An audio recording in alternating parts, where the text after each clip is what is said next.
Seperti diketahui, baru-baru ini di media sosial seorang perempuan disinyalir selebgram bernama Fitri Bazri mengajak Ridwan Kamil selfie di Bandara Hamad, Doha, Qatar.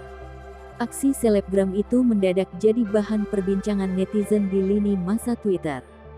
Diketahui pencarian Emeril Khan, anak Ridwan Kamil telah memasuki hari ke-10 sejak dimulainya pencarian Emeril Khan Mumtaz. Dikarenakan perpanjangan cuti Ridwan Kamil telah usai, ia, istri dan anaknya bertolak balik ke Indonesia pada Kamis tanggal 2 Juni tahun 2022. Di sela transitnya di Bandara Hamid, Doha, Qatar, ia diajak bersuah foto oleh Fitri Bazri.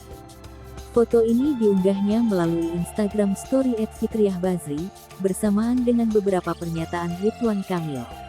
Unggahan ini lantas membuat netizen naik darah, mengingat kondisi Ridwan Kamil yang masih berduka pasca mengikhlaskan putranya yang hilang di Sungai Are, Bern, Swiss. Tak hanya berfoto bersama, Fitri Bazri mengaku sempat mengobrol sebentar dengan Gubernur Provinsi Jawa Barat ini. Dalam unggahan berikutnya, Fitri Bazri menceritakan bagaimana Ridwan Kamil ikut mencari putranya Emeril Khan Mumtaz atau Eril di Sungai Are. Beliau cerita bahwa dia ikut mencari setiap harinya. Saya jalan setiap hari 5-8 km. Tapi semuanya balik lagi dengan rencana Tuhan. Beliau sangat berharap setidaknya Eril bisa ketemu, imbuhnya. Setelah unggahannya viral dan menuai kritik dari netizen, diketahui bahwa akun Instagram Fitri Bazri sempat dikunci.